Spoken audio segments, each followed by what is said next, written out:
I'd like to call the regularly scheduled Board of Finance meeting for Monday, March 16th, 2015 to order. First order of business is going to be to receive the audit report for fiscal year 2013-2014. So, and Vanessa Rosito is going to present. And Nicoletta McTeague is in the back, who also has done a substantial amount of work on this, and we'll have some further discussion about her later. Yes, we will. Okay. Absolutely. All good things. Is it? All good. We're going to conduct your performance review. Is that okay? All right, good evening, everyone. I think you have a couple booklets in front of you. So this is the order that I'm going to be talking about them. I'm going to just talk about the required communication from Bloom Shapiro to the Board of Finance. I'm just going to paraphrase that. It's our SAS 114 letter. I'm not sure if you have that or not. If you don't, no worries. I'm going to go through the CAFR and then the single audits. And then I have a draft, it's not finalized yet, of the management letter, so I'll pass that out when I go through it, all right? Okay, great. So this is just a required communication from the audit firm. Our standards require that we communicate these things to you, to the governing board, which is the Board of Finance of the town of Guilford. Management is responsible for the selection and use of appropriate accounting policies. There were 2 new accounting standards adopted this year. GASB 65, which is entitled Items Previously Recognized as Assets and Liabilities. And then the long-awaited GASB 67, the pension standard. The formal name is Financial Reporting for Pension Plans. Okay, so I'll be going through the new disclosures in the CAFR when we go through it for those 2 standards. Accounting estimates are integral in your financial statements. So management does estimate a couple of larger numbers. The net pension obligation and the net pension asset, the OPEB liability, and depreciation expense is based upon management's estimate of useful lives of government activities. The IBNR, or claims incurred but not reported, is also an estimate, and then the allowance for doubtful accounts on taxes receivable. So we have evaluated the key factors and assumptions used to develop these estimates in determining that they are reasonable in relation to the financial statements. We did not encounter any difficulties in performing the audit. We did not have any disagreements with management, and management did not consult with another accounting firm, like for a second opinion on any kind of standard or accounting issue. There were no uncorrected misstatements, and we did request, and management did sign for us a representation letter, both the Board of Education and the town, basically stating that everything that we asked for was provided to us and all the questions that we asked were answered. It says a lot more in there. There's a lot more pages, but that's the nature of it. Okay? On to the CAFR. I'm just going to talk about our audit opinion first. That's on page 1 of the CAFR. And I'm just going to talk about each paragraph briefly.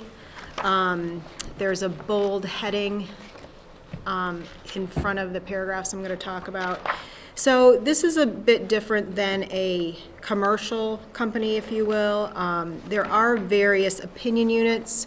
So in the first paragraph, you'll see that we've audited the governmental activities, the business type activities, the discretely presented component unit, which is the library, each major fund, and the aggregate remaining fund information. So we actually give opinions on each one of those units, if you will. Management's responsibility is outlined in the next paragraph. Management is responsible for the presentation for the preparation and fair presentation of the financial statements. This includes the design, implementation, and maintenance of internal control relevant to the preparation and fair presentation of the financial statements so that they are free from material misstatement, whether due to fraud or error. And then our responsibility is to express opinions on these financial statements in the next paragraph. We conduct our audit in accordance with standards generally accepted in the United States of America and also government auditing standards because you do get grants.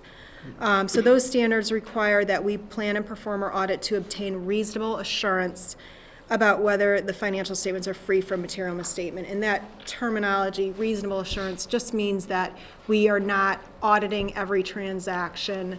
We're not saying that everything is recorded perfectly.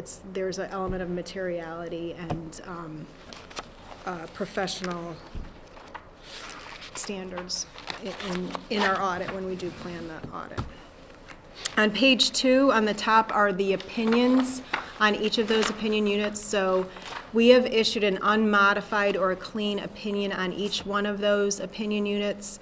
This is the highest form of an opinion that you can receive. It basically means that everything is recorded correctly in accordance with our standards. Okay. Starting on page 4 is the management's discussion and analysis. I won't go through this, but this is a great document to read along with looking at the financial statements. It basically tells the story behind the numbers, why things might have increased or decreased, major initiatives, percentages, any kind of comparisons. All right. And then moving on to the basic financial statements. Pages 14 and 15 are the full accrual financial statements. So this is where all of the funds of the town are aggregated together and then brought to the full accrual basis. So all the long-term assets are added to this presentation and the long-term liabilities.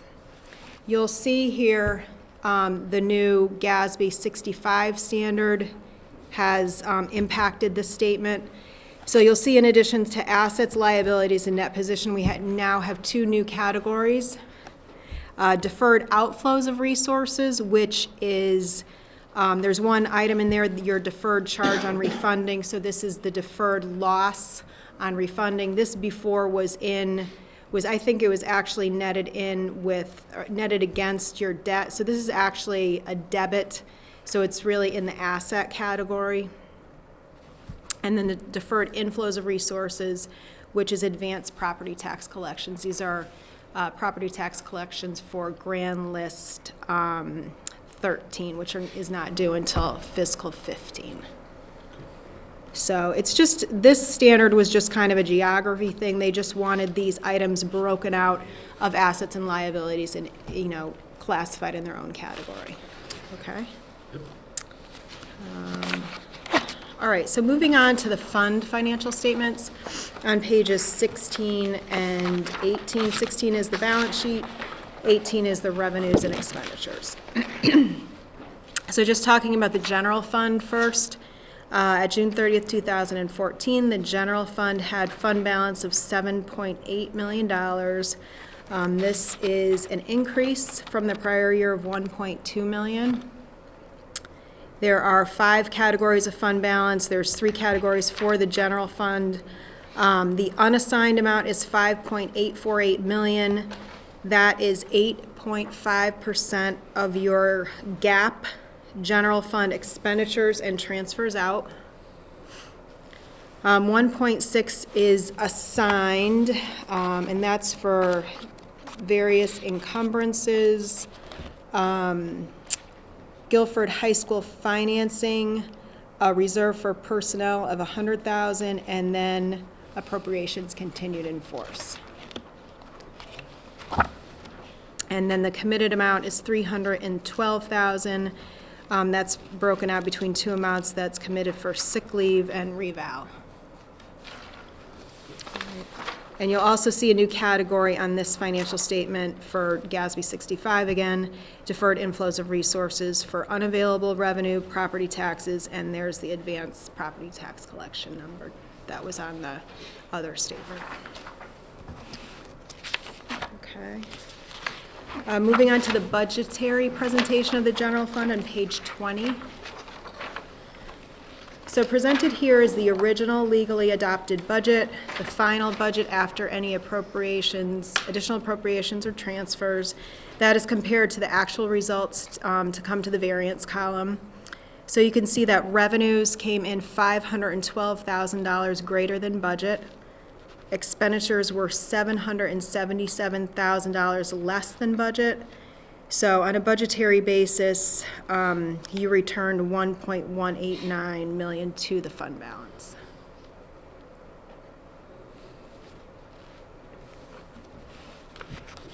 No. 1.1. Oh, here. 1.29. Right there. Actual. Gotcha. Right.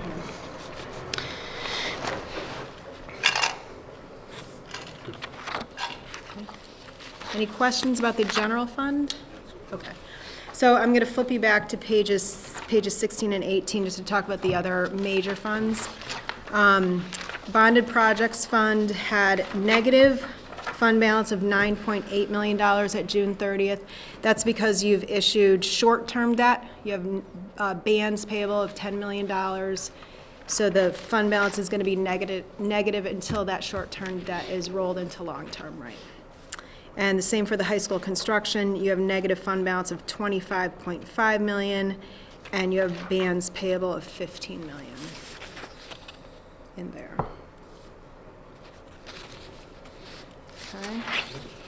Okay. Pages 21 and 22 are the proprietary funds of the town.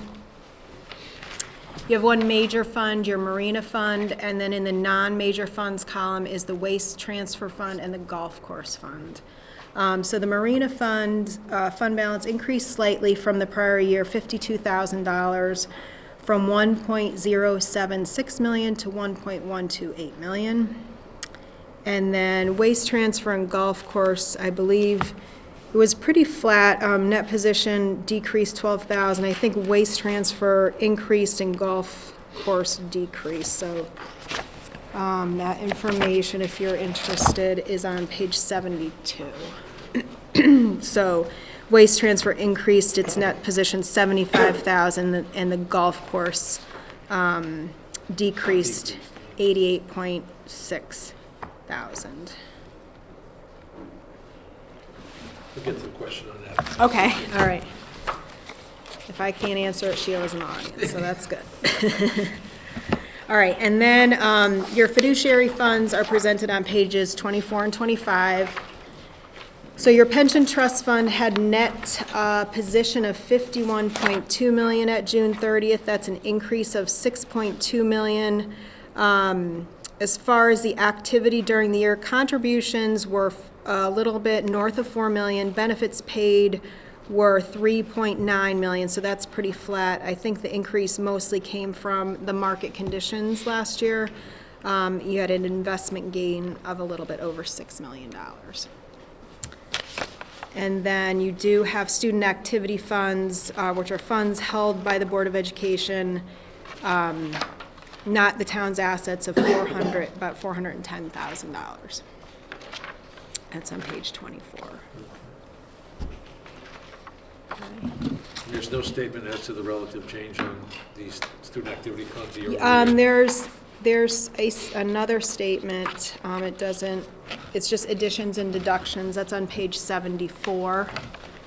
So about 650,000 flows through the fund during the year. It had additions of 637 and deductions of 678.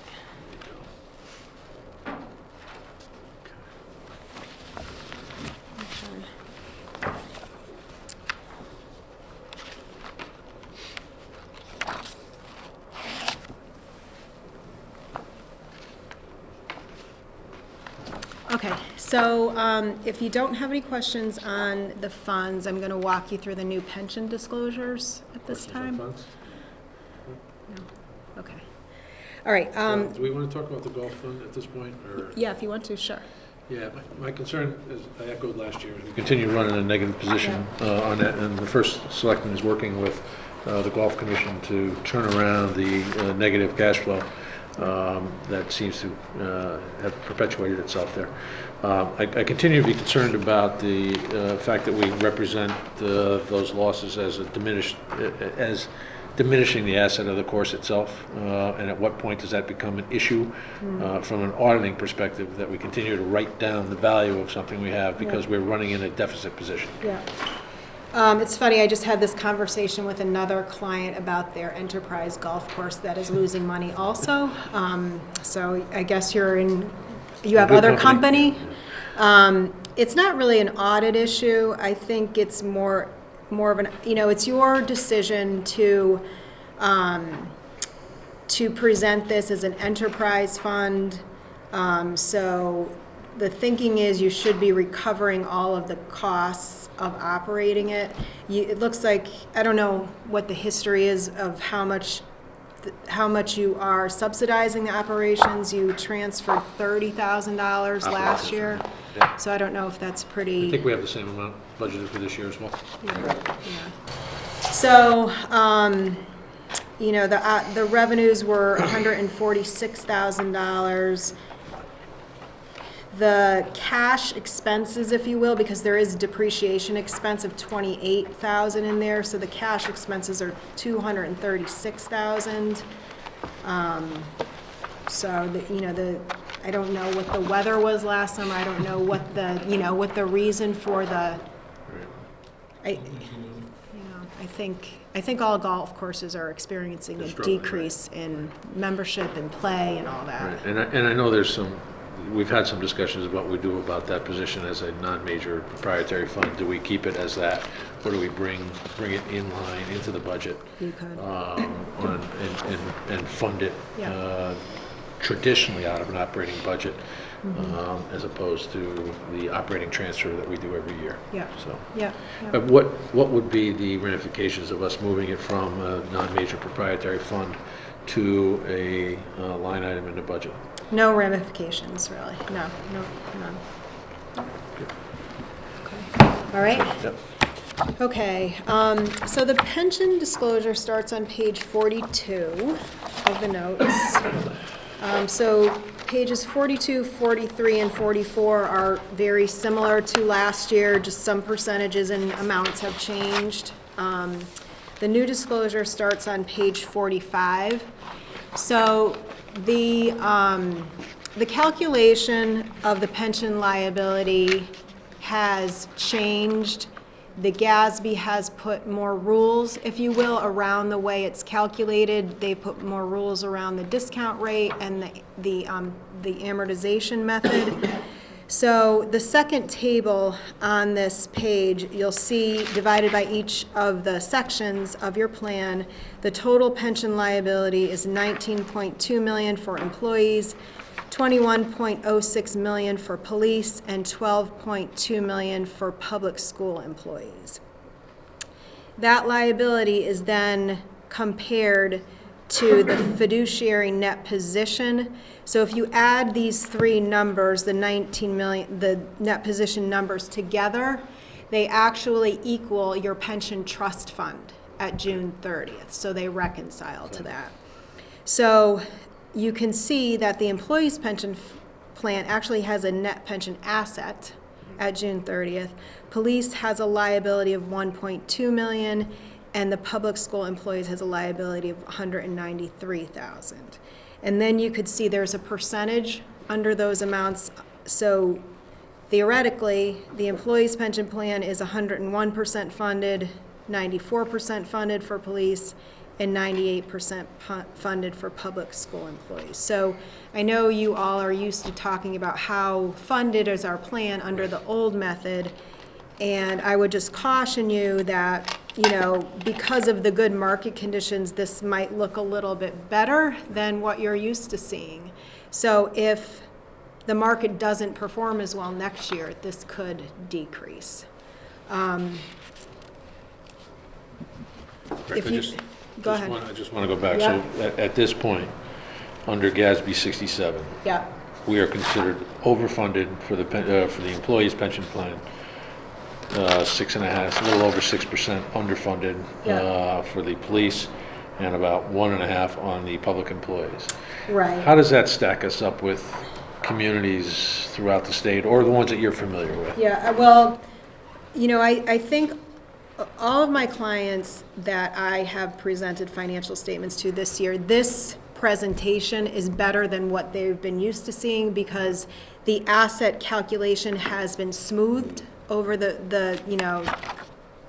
the other GASB 27 calculations. So if you look at on page 48, if you look at your most recent actuarial evaluation, the town was 86% funded, the police was 78, and the school employees was 90. So I would definitely work with your actuary to not get too excited about these percentage funded numbers because, like I said, it could all go away next year if the market doesn't perform. Well, we're experiencing that currently. The current return is about 1.5 to 2%. Right. And the actuarial basis is about 7% in terms of the earnings on, Okay. so. Okay. So But- let's compare this new calculation to what is recorded now. So on the top of page 47, you'll see this net pension obligation asset at the end of the year. Yep. This is the amount, these three amounts together is the amount recorded in that first set of financial statements. So right now you have an asset, if you will, of $662,000 recorded there now. Next year, when GASB 68 is implemented, you'll have to add these three amounts up. The first table that I showed you on page 45. So you're going to have a liability of about $800,000. Okay. And that's significantly better than a lot of communities that I've been talking to, definitely, yeah. Thank you. Some of the other new disclosures, on page 45, you have to disclose the target allocation by asset class of your asset allocation policy. The discount rate that you are using or that the actuary is using on this plan is 7%. If you look in the middle of page 48, what is supposed to be disclosed is a long-term expected real rate of return by a same asset class. So what the rating agencies are going to be doing is they're going to be comparing your 7% discount rate to make sure that the long-term expected real rate of return reconciles to that 7%. Then there's also a sensitivity analysis that's done at the bottom of page 46. So in that current column, at the current discount rate, these are your net pension asset or liability that I first talked about at the bottom of page 45. And then if you increase your discount rate, you could see that puts you in a better position, right? And if you decrease your discount rate, that puts you in a worse position. Yeah. So those are all the new disclosures. There is a couple of new statements, pages 55, 56, and 57. So each page is a more detailed roll forward, if you will, of the total pension liability by plan. So employees' pension plan, police, and then public school employees' pension plan. And again, these amounts reconcile to your pension trust fund. And then there's a couple of new tables on pages 58 and 59. Oh, sorry, 58, 59, and 60, which is a 10-year history of the contributions.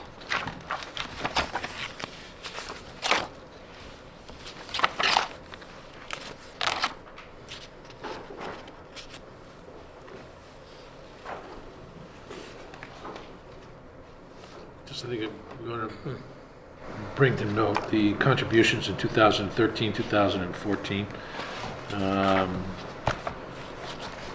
are primarily the reason we find ourselves in the position we're in this year relative to our operating budget, which shows a negative, lack of argument, negative 2% on the town side because of the substantial reduction in our pension contribution, our actuarially determined or recommended pension contribution. And that's largely the result of some significant funding efforts that we've done over the past 2 years, as you can see on the top of 2013, 2014. Sorry to interrupt. No, that's fine. So that's all I had on pension, but I did want to talk about OPEB. Thank you. Because what's going to happen is the same type of rules, if you will, are going to be mandated for OPEB. There's an exposure draft out right now from GASB. So probably in about 4 years, that will hit your financial statements. Just for people in the audience, Sure. that is post-employment benefits? Yes, the post-employment benefits that are paid to your retirees, but there's a liability measured right now, forecasting out what those benefits are going to be for the people that work now, your current employees too. Right.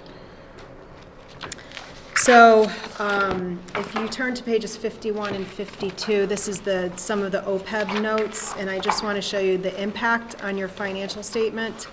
So right now, just as I mentioned in the pension plan, you have a liability of a little bit more than $4 million recorded in that first set of financial statements for the OPEB plan. And what's going to happen is it's going to be the more long-term version of it.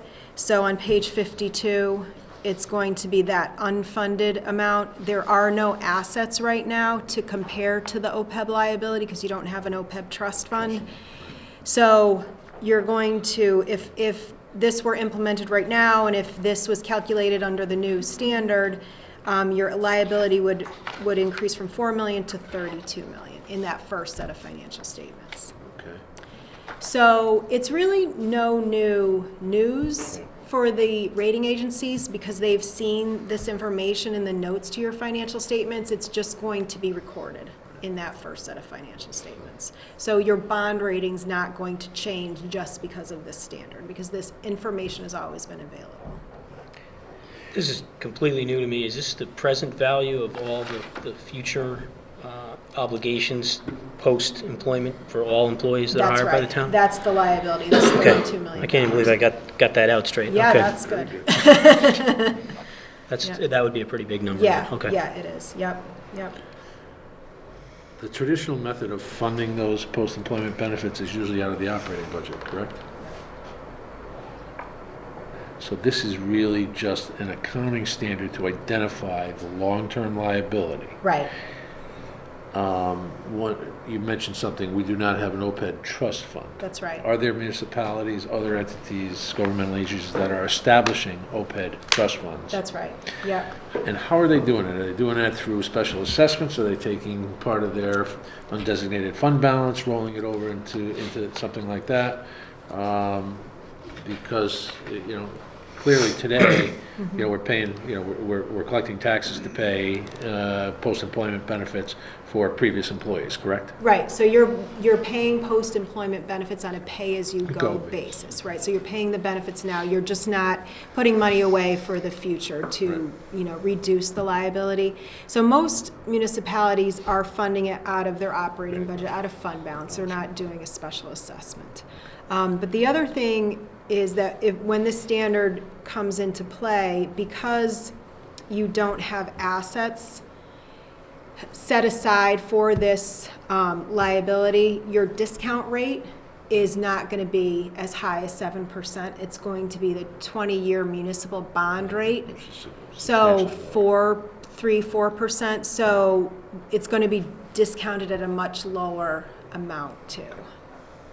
So you might want to, just think about maybe setting up an OPEB trust fund, talk to your actuary about it. Makes sense. Okay. Okay. Thank you. So that's the CAFR. That's CAF. Anything else on the CAF? Anything on your- No? I you had one question, page 88. That is information that's compiled by Guilford staff, the That's finance? right. Okay, thank you. Yep. That's all I have. Yep. Okay, and just quickly, the federal, Joe? oh, sorry. We do away with the enterprise fund for the golf course and bring that into the general fund. The deficit that they've accumulated, we don't have to make that whole. Did I hear you correctly? That's always been our hang-up, isn't it? That's been the hang-up. Fund balance, right? By Right, taking that out of undesignated reserve. right. Right, because they do have a positive net position or fund balance, if you will, of 183,000, but 514,000 of that is capital assets. Capital asset. Right, Okay. so And- that's, right, And so my you're second gonna question be, is, what are you depreciating, the building or the equipment or? probably both. I don't remember the details of what's on the listing, but I would say both. We depreciating the greens, they wear out for a while? Not depreciating the land. I No, you say can't depreciate the land, right? Okay, thank you. That's been a hang up.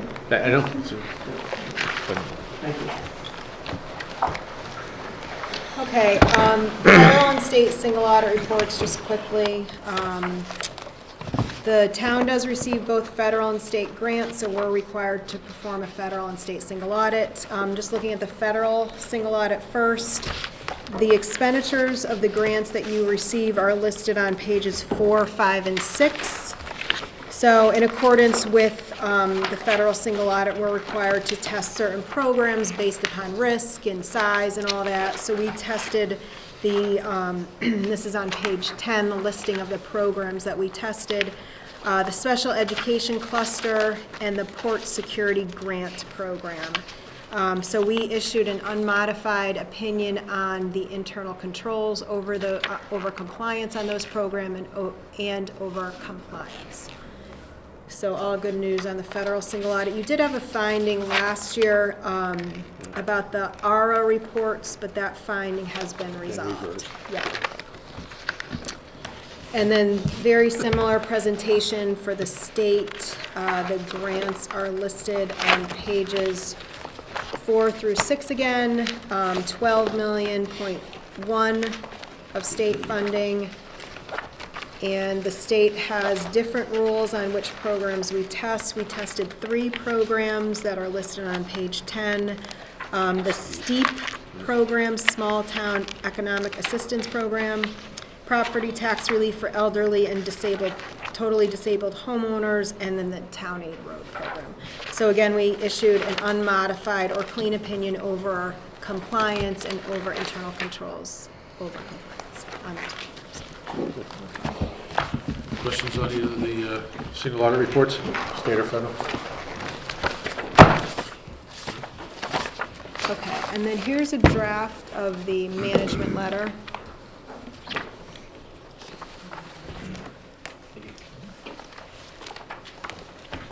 So just to put this into context, Just for point of Yep. clarification, the board has not seen this. yes, that's right, yes.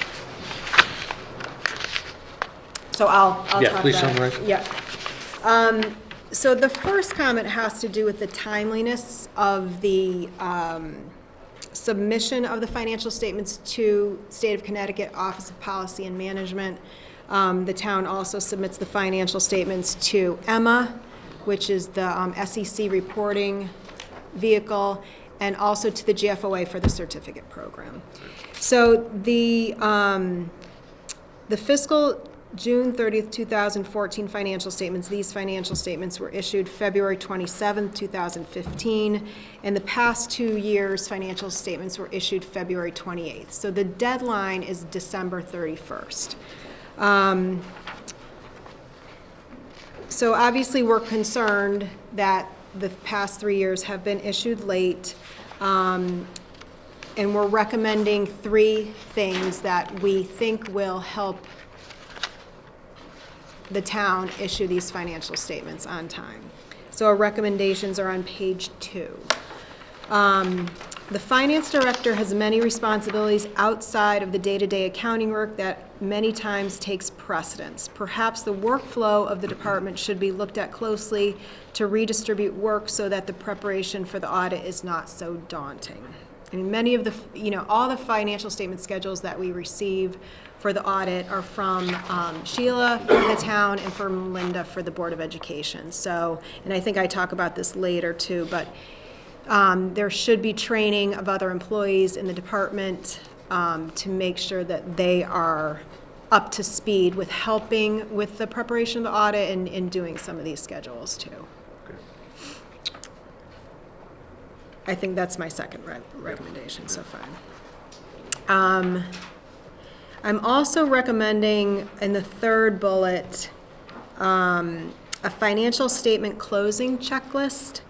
So this document would list each task and deliverable that is required for the annual close and for the preparation of the financial statement. So kind of, not like an accounting policies manual, but specifically for the closing process in a checklist type of form, right?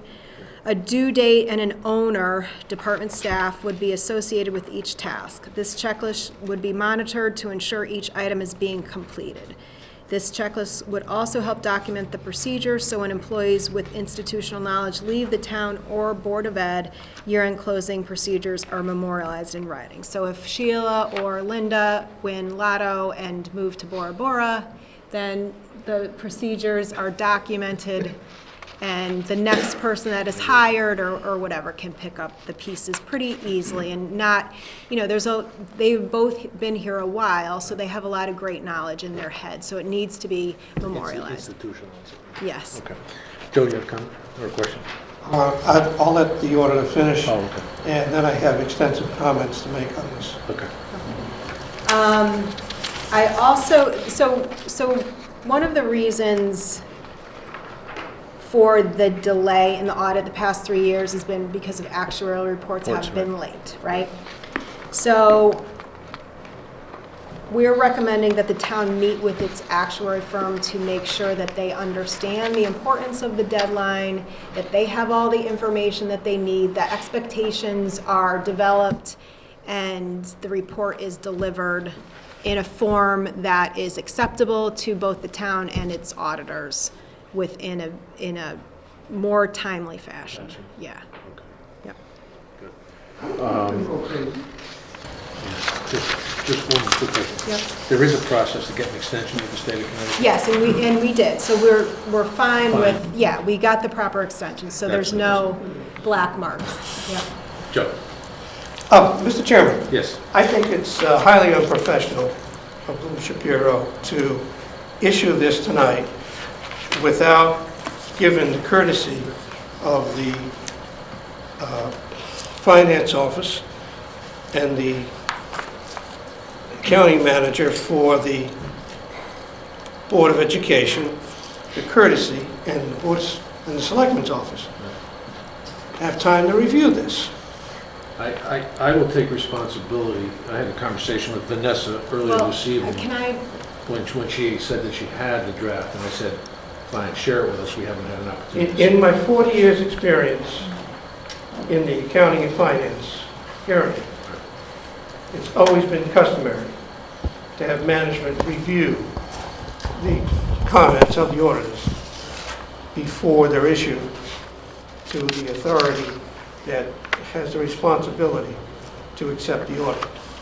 Can I Point just noted. say Sheila? that, Joe, Linda and I did check it, and I also shared it with Matt.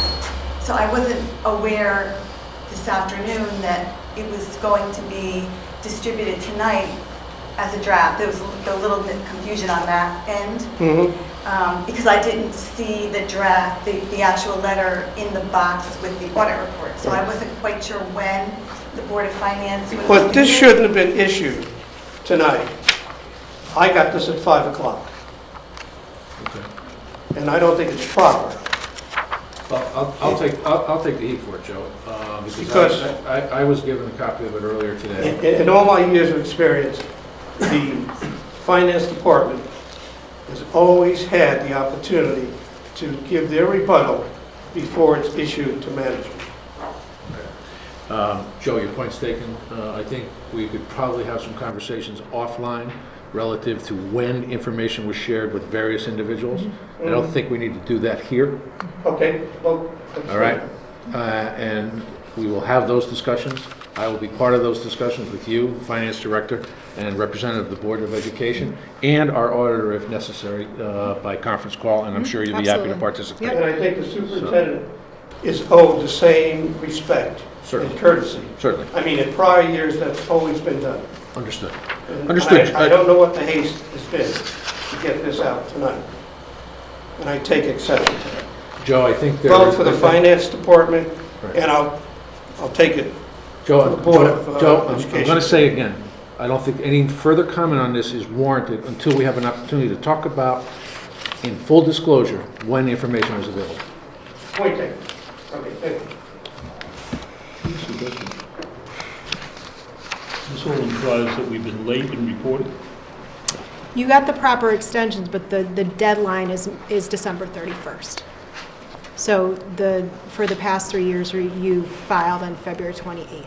That's right. Do you have other clients that request extensions? Yes, Does the state grant extensions Yes. as a rule? yes. Do they ever deny them, that you're I aware have of? not been aware of any time that they've denied it, no. Okay. You do audits for how many municipalities throughout Bloom the state? Shapiro does audits for about 60 municipalities. Okay, and you have a pretty significant staff, so Yep. you have to fit all of those in between, what, July 1st and? December 31st, Well, right. December 31st is actually has to be filed, but there's a substantial Yeah. amount of work that goes in between that Right, timeframe. that's right. So the state has acknowledged that there's an opportunity that these reports may not get filed in time for a variety of reasons, Yep, and we've taken advantage of that. Yep. Okay. I just want to make sure that people understand, and this issue should not cloud what we have talked about for the last 45 minutes, no, absolutely which is not, this is no. a clean audit. That's right, All right, and there are what we were presented with in terms of an audit is around our timing and delivery of this document That's and right. ways to improve that That's right. and to move the schedule up. In no way does it reflect negatively on the capabilities of the staff that's right. or of the audit and the management, the financial management of the town. Right. And I think that's the most important thing, Joe. The financial management of this community That's is my beyond, point. is beyond question relative to the integrity and the accuracy of what they're doing. If timing on getting certain information out for whatever reason, including, we have actuarials who are not responding in a timely enough fashion to provide us with the information, which has been acknowledged by Vanessa, as a key contributor to the fact that we've had to file extensions over the past couple of years. Yep.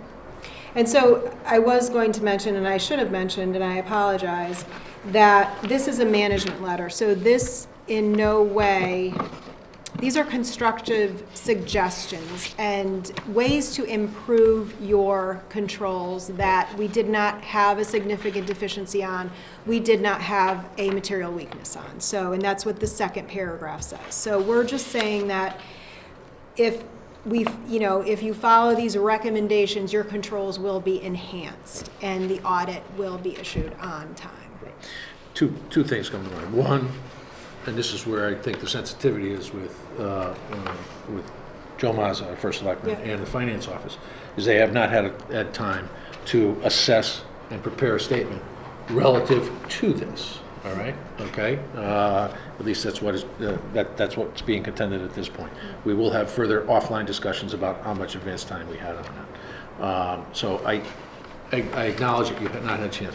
The other question here is, would this letter have changed had it gone to the finance office, or had there been discussion between the first selectman, the finance director, and you folks?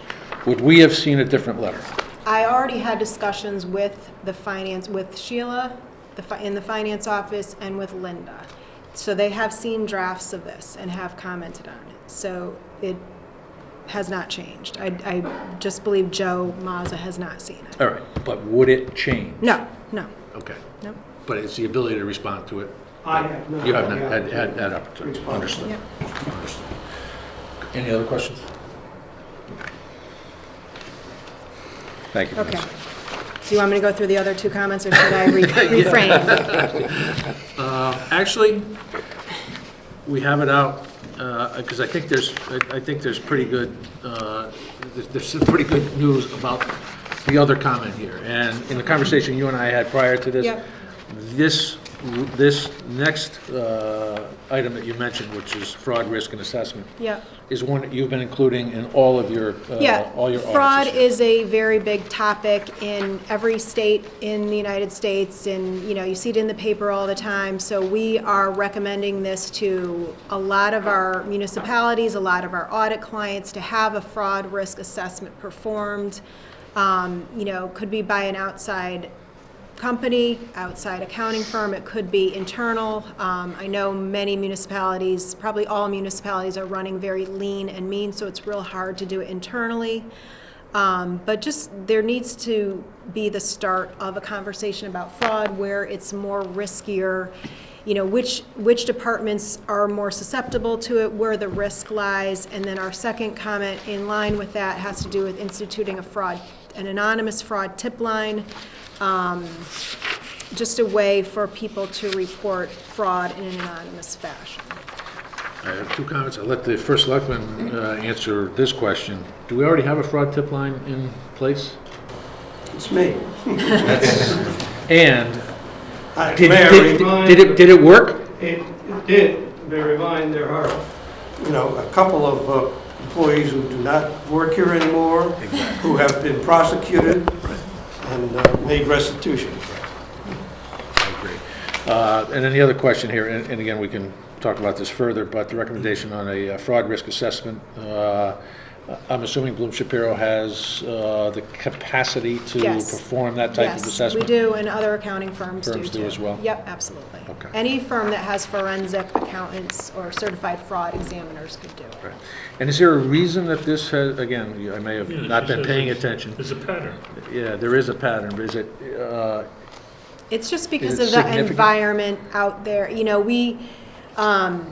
We're just starting to really educate our clients about this. Just because you have a clean audit and an unmodified opinion.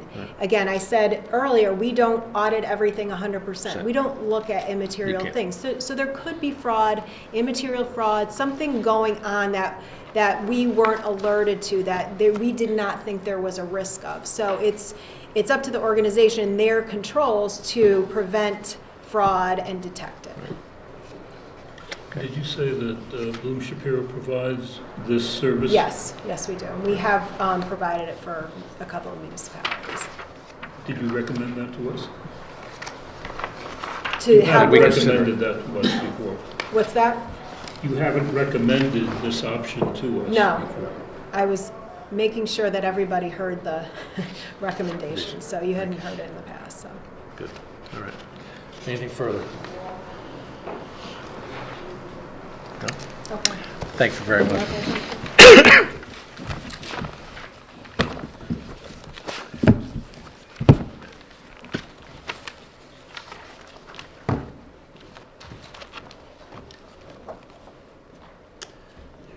All right, item 2, public forum. Anyone wishing to address the board in public forum? Hearing none, let's move on to item 3, approved minutes. 3.1 would be the regular meeting minutes of February 16th, 2015. Is there a motion? Is there a second? Second. Okay, now, I have been off on my dates for about 2 months. I announced the wrong dates, I think, twice on the budget schedule. And I'm now looking at an agenda that says February 16th and on minutes that say February 17th. So before I do it to myself again, what is the right date? The 17th. Okay, so regular meeting minutes of February 17th, 2015. Any comments, questions, changes, just deletions, et cetera?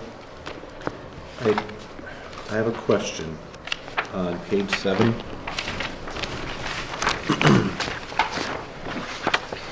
It is, I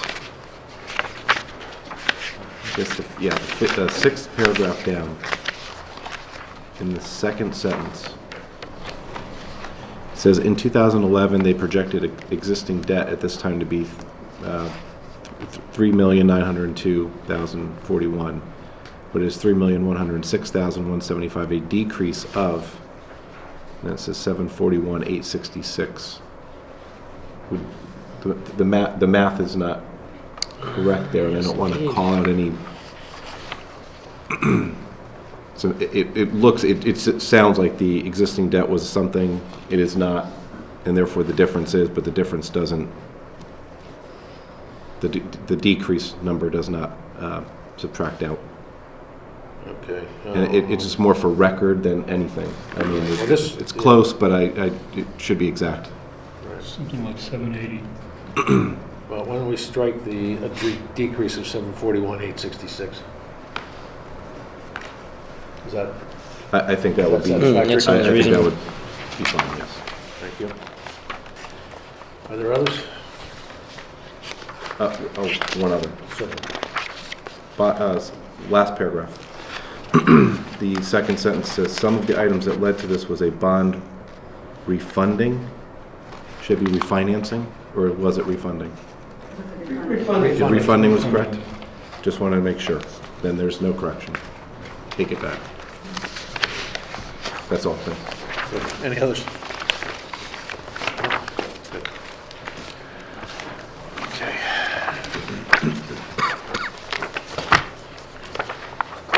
3.2, budget public hearing minutes of March 5th, 2015. Hey, they match. All right. Anything?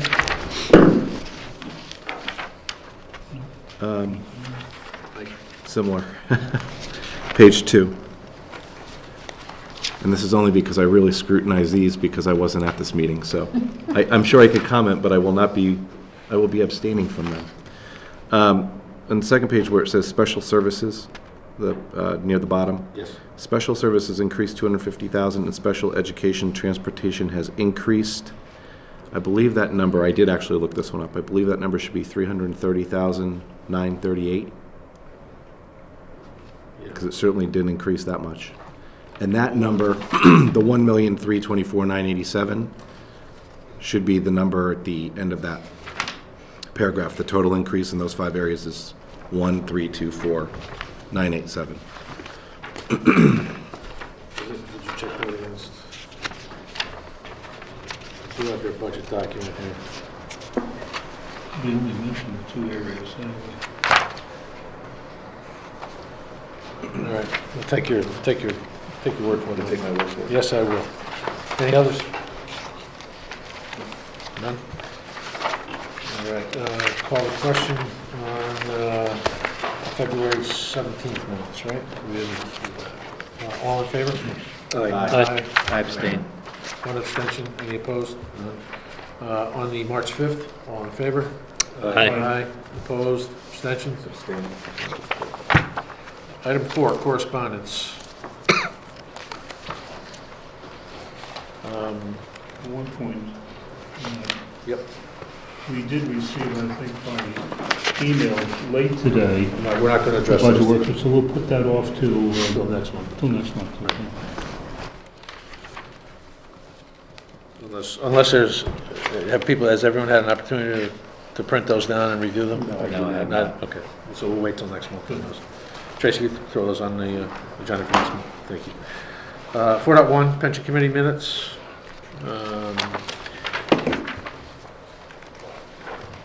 Investment performance up slightly from last month with the 1.68%, that's year-to-date, Sheila? And you left the documents, Slightly again, just a little bit. okay.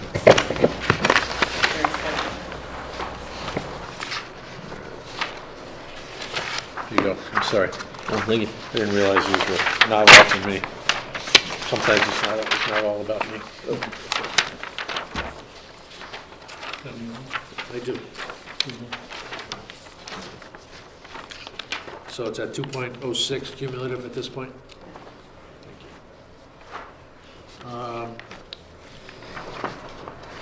Other questions?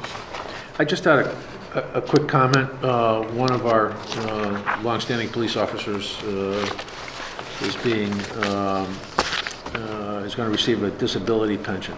And so often when people hear that, particularly as it relates to municipal employees, it creates a negative connotation. This officer, Bill Maizano, has 25-plus years of service to the town of Guilford.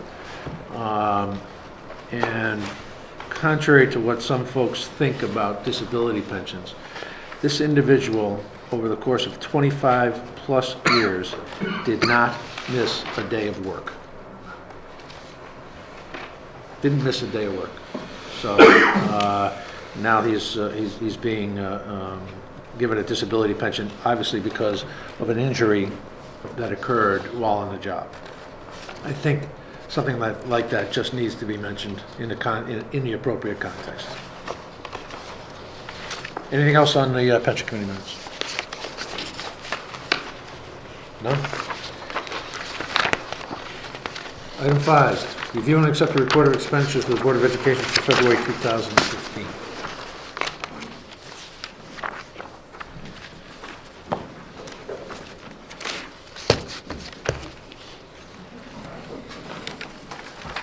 Good evening. Chairman Bloss assigns himself this task once in a while. Mr. This was Mr. Kazen's turn, actually, but Mr. Kazen is involved in a trial in Hartford, so my case settled, so I will, so I did the bills for this month. Turning kind of, and I'm sure you're different than any other board, and you don't want to just know the conclusion first, but I'll start there anyway, just out of habit. We look like we're about we're two-thirds of the way into the fiscal year now, and it looks like we are going to be able to, the expenditures are on track to stay within the appropriated amounts. It is close. It is closer this year than in many years for a few different reasons, but we are comfortable, at least as of the last meeting, that we will, that we're doing okay. It's taken some very clever spending changes. We've had some real successes in some areas of the budget compared to what we anticipated at the beginning of the year, but we've also had some challenges, largely around the issue of budgeting for the changes in the special ed program. With bringing so many kids back into the district, we accurately reflected what the decreases in the tuition line were going to be. We did have some increased expenditures that were not anticipated just because of different kids. But then we also, I think we were overly optimistic about what the impact on the other lines within the special ed budget was going to be by bringing kids back in district, like transportation, like purchase services, some of the counseling, and some of the other collateral services. So we had to spend a little more than we thought we were going to have to, but we're still okay. It has taken some very clever work by Ms. Trudeau and Dr. Freeman and Mr. Bowden and others, but we're still on track to be okay. You may have heard that we had a little bit of an unanticipated issue up at Guilford Lake School that, again, we don't think is going to have an impact on our budget this year. We talked about this, I know, a little bit at the budget meeting. I think we do have final cost numbers now for the temporary fix. Is really not very expensive. I think it was $5,000 to erect some scaffolding and hold up the beams at the Guilford Lake School. And then the rental of the scaffolding is not especially expensive either. About another 5,000. Yeah, so that's not going to change anything materially for us. So the longer term fixes we're just going to have to look at. We're going to work on that, and obviously you all will be involved in those issues. But yes. No, I didn't want to. Oh, I'm sorry. I thought you were. I had 2 questions. Okay, well, and you've got the financial report, you've got the warrants. We did receive from the state our special education excess cost grant, or the first installment of it, anyway, and it was actually a little bit higher than we thought it was going to be. That is a reflection potentially of 2 things. One is there is a big statewide pot of money, and they don't tell us until March and May how they're going to divide it up to any individual district, because it depends in part on what the total expenditures are statewide by district. So the state, to its in its defense, it's late telling us how much the excess cost reimbursement is going to be because they don't know how much it's going to be until they know what the experience is statewide. So we did get a little more than we were anticipating, which is good. I think Ms. Trudeau feels that it may well be that the second installment may not be as good, but still we think we're going to be okay in that area. It's a very frustrating thing because, you know, we're 8 to 10 months into the fiscal year, and it's just now we're finding out what the state share of our excess of our special education outplacements are going to be. There's nothing we can do about that. All we can do is estimate as carefully as we can, and that's what we've done, and so far that's worked out well for us. So if there are specific questions, we'll try to answer them. I have some questions, three regarding the expense categories that I'm sure are easily addressable. Central office non-certified, I see that's like 6% over last year. Is there anything fueling that?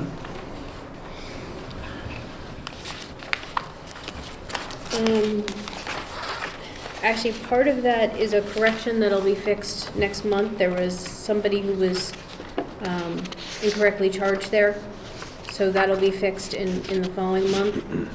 And the rest of it is I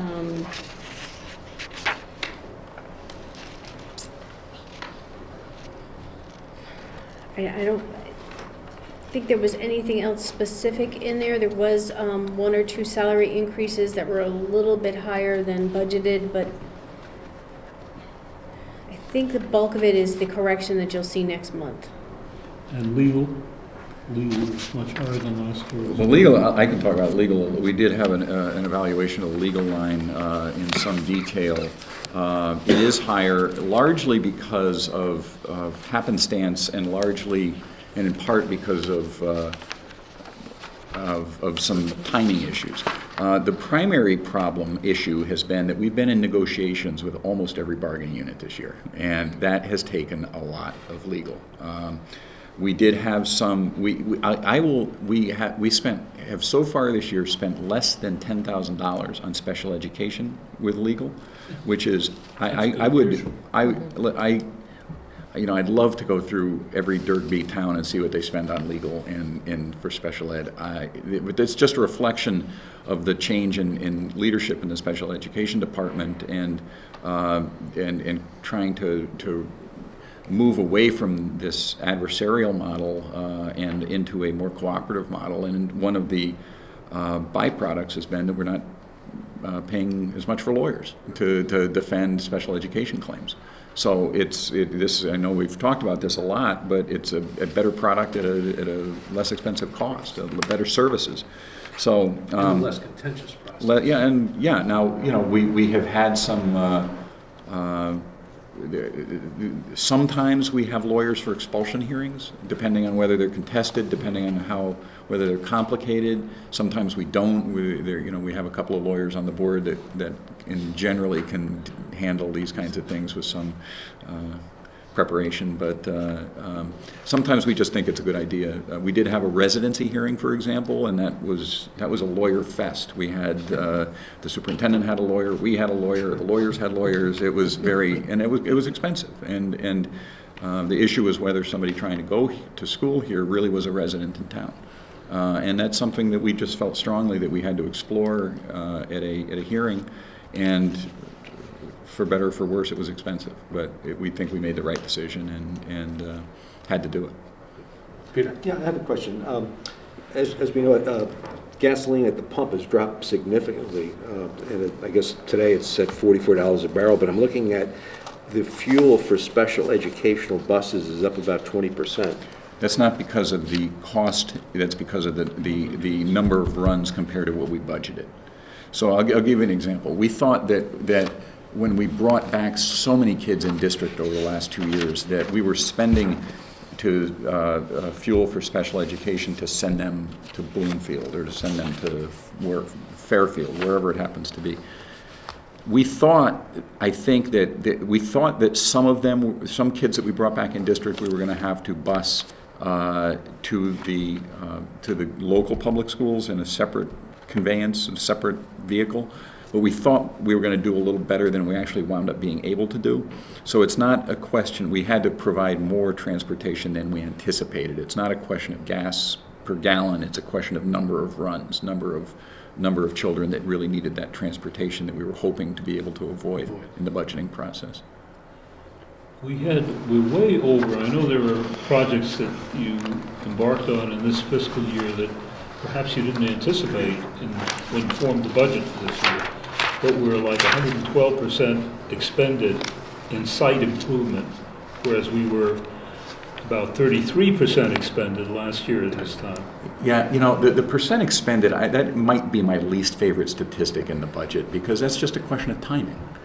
It's a 33% expended, but if you spend 70% more in the last 3 months, then you're 103% expended. It doesn't mean anything. The site improvements, by and large, can be done any time, unless they're an emergency issue. If they're an emergency issue like we had at Lakes, we had to spend that when it came Well, up. that's the question. Are there more site improvements that you engaged in than you had anticipated when the budget year began? Not largely. I mean, 10%, if it's 10% over budget, what is that, $50,000? $65,000. Okay. Yeah, but you gotta be careful, Ken. Yeah. 85,000 of that is in encumbrances right now. And we don't always spend all the encumbrances. And that's, If the bottom line is, if at the end of the year we have money, I'm gonna channel John Ireland here for a second. You know, there is a pretty good argument that we don't put enough money into site improvements. There's a pretty good argument that we could, the more money we put into site improvements, the less money we have to put into bonding. The more money that we put into site improvements, and site improvements is a little bit of a, you know, we're stuck with that label. That's the label the state tells us we have to do. It's not necessarily improving the site. It could be pointing the bricks at Adams, for example. That's classified as a site improvement. Well, I would call that maintenance if I was naming it, but I'm not. So we're comfortable, Mr. Gammerman, with that line. We think that's a reasonable line, and we've tried very hard to increase that line. Some of the projects that have already been completed were a continuation of the kindergarten classroom work, where we did some additional cabinetry and some additional carpeting and things that were done. So we did more over the summer using this year's funds to finish off those projects. The other part that's in there is the encumbrance for the radio tower, the antenna system at the new high school, which part of that is going to be canceled after the report was issued. We're hoping that that's going to be included within the high school project, and So we're that- certainly working in that direction. And there are, by the way, there are some other things like that in these warrants. There is a cost for electricity for New Guilford High School in our current operating budget. Well, that's going to be paid out of the construction budget, but we have to, Connecticut, whatever they're called now, Connecticut Light and Power wants to be paid when they supply the product, rather than wait for the building committee. Yes. Speaking of warrants, I saw two items on the warrants. I had never seen them qualified like this before, but perhaps they have been. On page 9 of the warrants, two names, it says two items, I mean, they're about $400 or $500 each, but it says name removed for privacy. Oh, that's likely related to a special ed expenditure that would identify the name of the student, or the name of the parent. It's Oh, a a parent. parent, it's Yes. a parent that transports a Oh, I student see. back and forth to school, Well, that's and we reimburse totally them mileage. justified. Yeah, and we're aware, the board is aware of the relationship, and it's, again, it seems unorthodox in some respects. On the other hand, it's done at a lower cost than if we had a contractor do it with a better quality of service for the child. Jonathan? I want to ask a couple of questions on some lines that are just running over. I guess starting with pension, that's probably timing, I would guess. I probably ask it every Right. year. And No, the more that we add the people that are in the new defined contribution plan, I'm always going to Correct. get them backwards, That's defined it. contribution plan, those payments are made weekly. In the past, pension was only done once a year. okay, so that's driving And that up a well, bit. Yeah, well, we also require that they make the entire pension contribution within 30 days of the start of the fiscal year. That way All right. the money gets in there so it can continue to be useful. I remember this to discussion earn on. last year. Not that anybody would Okay. ever be tempted to say, take money away from that line if there were some issue. Is that the reason the No, board did that? no. No, there was a long-standing conversation about, we used to put that money in at the end of the year and lose the opportunity to earn interest on it for the pension. Now, there was some argument that said, well, we ought to use it to earn money for the general fund, but at least my thinking is it should go to the beneficiaries. Anyway, that was. the Anyway, reason. okay, that's fine. No, we're comfortable with that. No, it had nothing to do with anybody, and I won't give you a quote my father used to have when going on vacation kind of quote. Remember that one? Vaguely. We're going to use that one again. Exactly. He always gives a module when I do. All right. Just insurance, running over quite a bit. Again, probably timing. I think I just asked This is the because this is the it's just liability running insurance over line. a bit here. 69% expended compared to 41 last Yeah, year. that's got to be a timing issue. Yeah, that's a timing It's- issue. Just going to be due next month. Or, You know, the only, you know, sorry, sometimes No, I just wonder if something's driving it or if it's no, just timing. no, any of those lines are going to be pretty static. You know, the insurance line is not going to change during the budget year. Fairly predictable. Fairly predictable. Yeah. Most lines are not going to, the salary line is not going to change wildly during a budget year. Site improvements could, depends on whether there's some kind of an emergency at a building. Special ed costs, tuition could. Transportation for special ed could. But most of the rest of them are going to, the percentage expended in any one month, not that Right, so important. this will be a twist. This next line item is the capital equipment instructional. So I'm actually wondering why we haven't spent it yet. It looks like, we're 14% expended compared to 40 last year, but, we've got 581,000 in appropriations or so, and we've only spent about 64,000 so far. Is that because there's something coming up that's due at the end? Right, of so the the fiscal year? bulk of that account is the lease payments for the technology lease. So those will be paid, they're due in June. They have a June 30th due date, so the bulk of that will be paid. Okay, The rest right of at it the is end. timing between when we make our purchases through that lease and we get reimbursement. Okay, I was curious. That's It the- seemed the like we had a rest of the little war difference. chest there. Just go back to the special educational buses. I know it might be difficult to come up with a figure, but on average, how many students are on a bus, on these special education buses, on a per-run basis, would you say? How many students in each vehicle? Yeah, in other words, you have 10 buses going out. What's the average student population in each bus? See, most of these buses, we call them buses, they're not buses, they're cars. They could be a minivan, they could be Oh, I some of them A are. sedan. Yeah, some of them are that, they're like a taxi that are moving one student. But, that's right, I mean, that's, say, if we've got one student going to a program in Bloomfield, and we don't have two students going to that program in Bloomfield, there are only two alternatives. One is, we get a vehicle to take that one student to Bloomfield, and that's expensive, it is. Or sometimes we can cooperate with other towns that are more or less on the way. So if Durham, for example, had somebody going to the same facility in Bloomfield, we can try to partner up with Durham. That's, as long as it's consistent with the IEP, that's fine. There might be some facilities where there are three children, and so that might be a minivan as opposed to a Chevy Malibu or something. But it is expensive, and that's one reason why we are working so hard to try to balance the special education outplacements. And I know you probably remember the cost projections that Dr. Freeman showed during the budget meetings. If we had kept going on the road that we were going in terms of between 8 and 10% increases every year for tuition and transportation, it would have a very substantial impact, and we've turned that around with a better quality of services. So we're pretty happy with the way we are right now. And if I can add to what Mr. Blas has said, those special education out-of-town transportation runs are put out to bid. Line by line. That was actually something that the Board of Education encouraged as a result of looking at the at the bills and on the monthly basis. We started 3 years ago, I want to say. I think so. 3 years sending each run out to bid separately, and we saved a lot of money, a lot of money. Now, we've probably maxed out, frankly, because everybody knows what the Everybody knows what everybody's bidding now. everybody knows what everybody else is bidding, and you know, once you either have it or you don't have it, it's going to get harder and harder to move. But the point is that we've saved that money.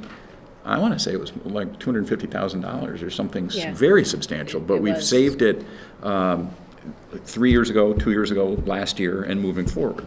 So it's actually worked out very well. I recall some discussion too about possibly even considering buying an in-house vehicle to help with some of the transportation. There's some especially. discussion about it. And I think it's partly going to depend on what happens with the in-district programs. And if we bring, it's possible. It's a good conversation to have. We're absolutely talking about it. Yeah. One more question, Linda. In your opening cover letter, which is always very useful to us, on March 3rd, you said that you would give us an update tonight, really, at the March meeting, of whether the transfers were holding and whether you needed any more funds moved. Can you give us that update now? Well, we're almost definitely going to need other transfers Within our budget.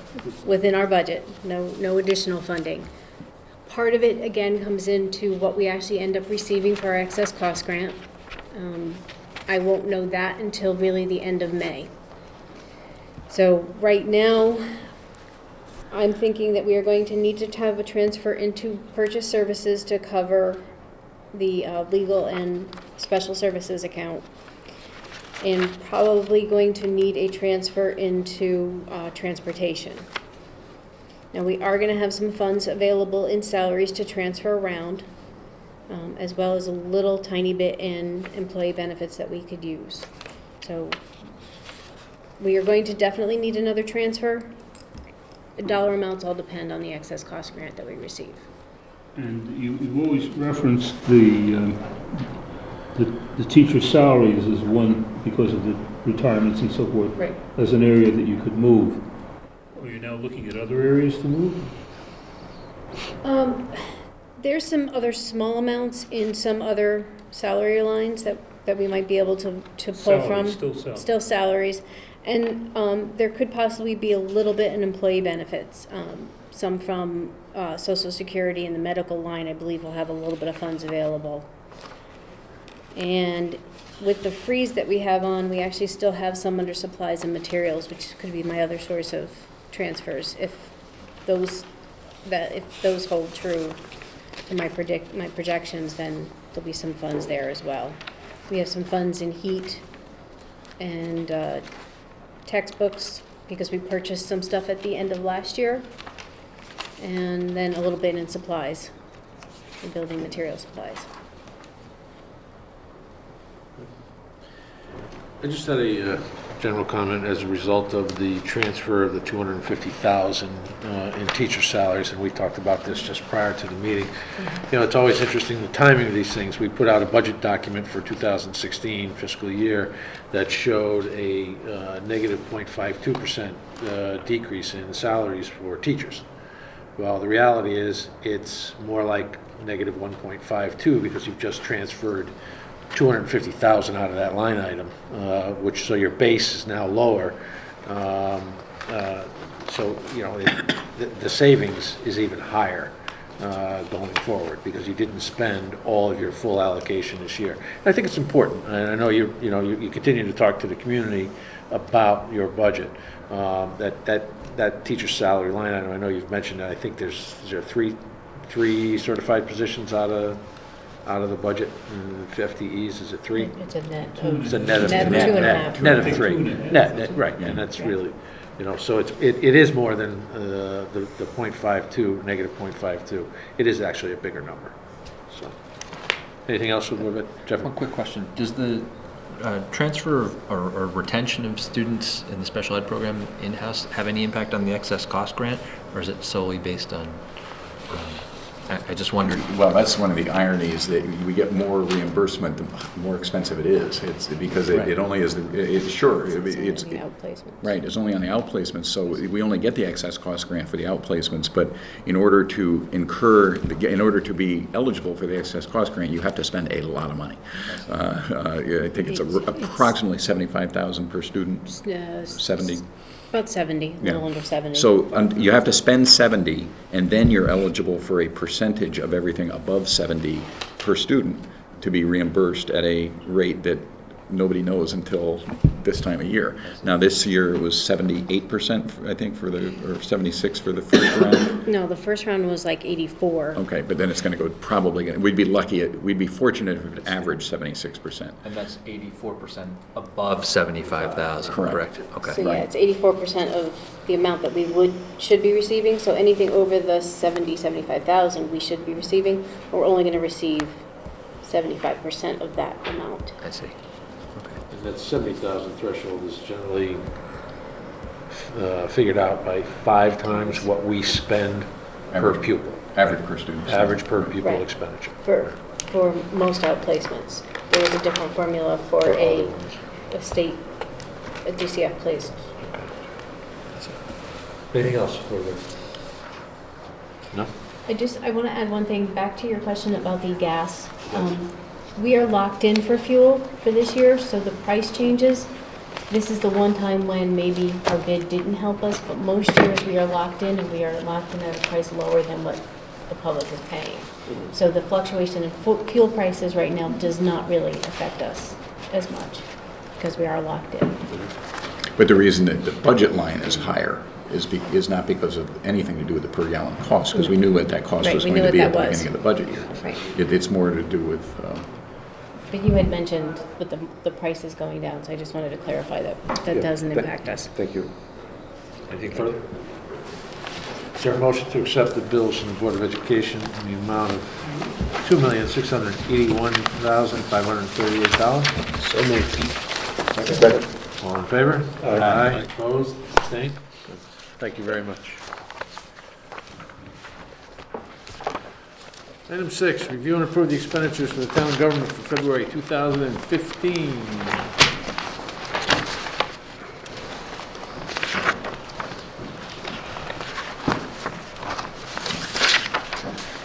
Sheila, what would you like to bring to our attention?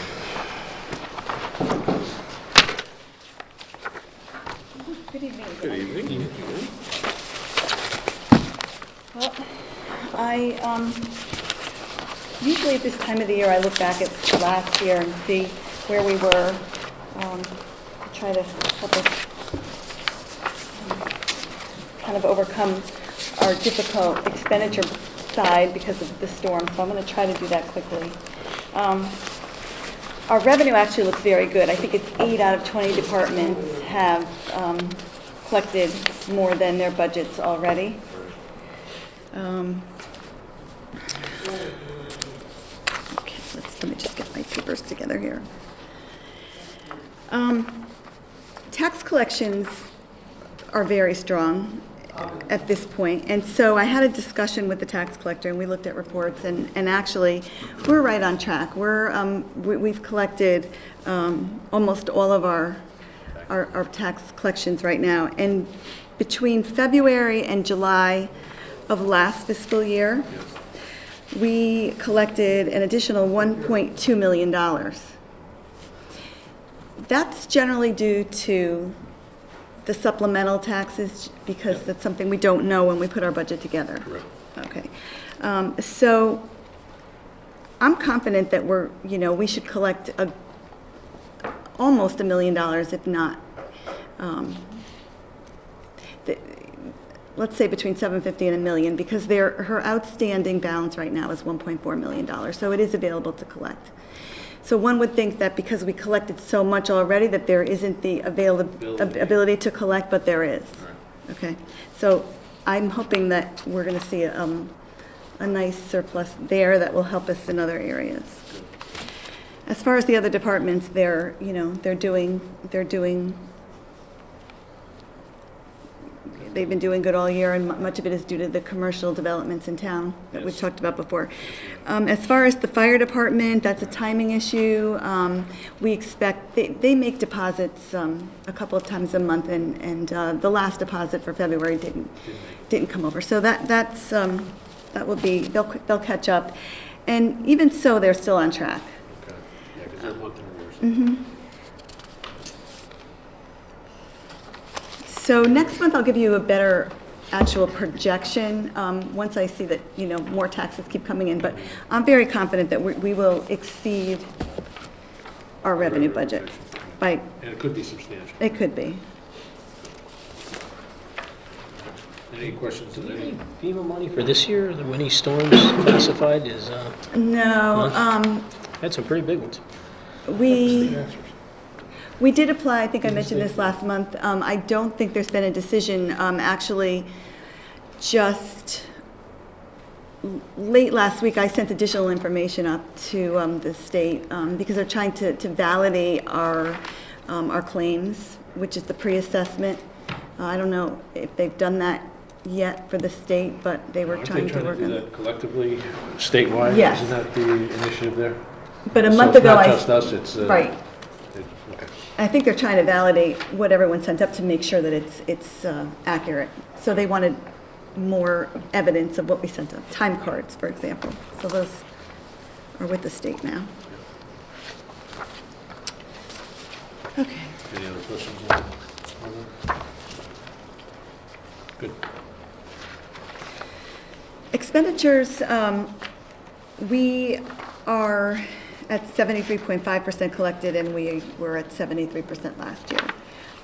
There is 1 week of overtime, which was, we're a week behind on the Public Works in recording the payroll. So that will show up in the first week of March, but it's going to bring us to probably over $50,000 or $60,000 over in that line.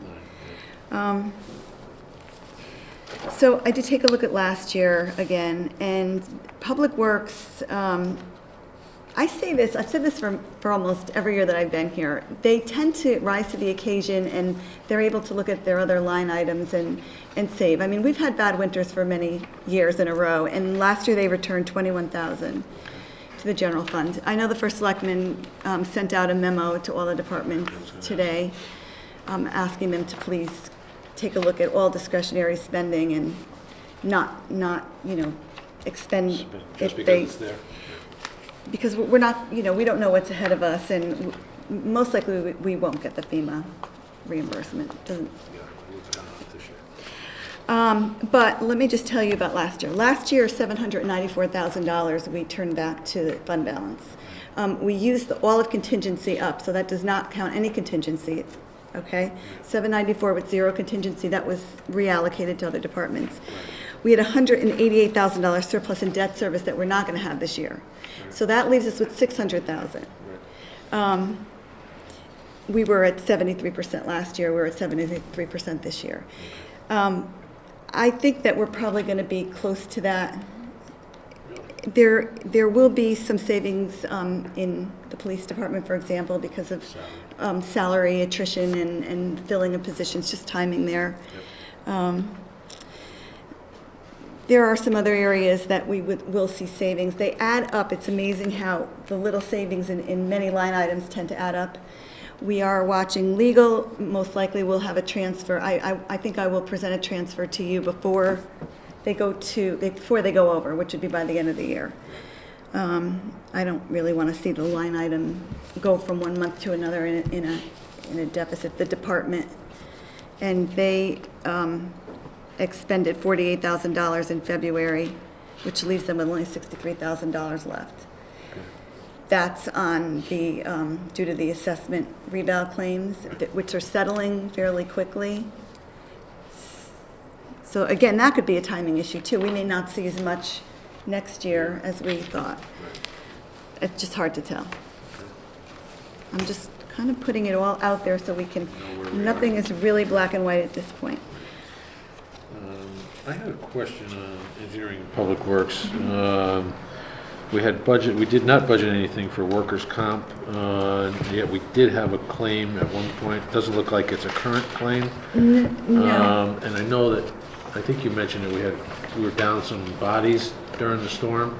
Are those workers' comp type cases, or Couple. unfortunately? The workers' comp goes away. Right, because it gets netted. It gets netted out once Right. we get our insurance Right. payments. And so any workers' comp issues related to the storm won't show up yet, Okay. if they do at all. Also, under communications, refresh my memory, what it was we had to purchase in operating supplies that put us in 13,000 over, what was it? Do you remember? Do you know, I checked on this last month, and I don't recall, Okay, but I will check again. thank you.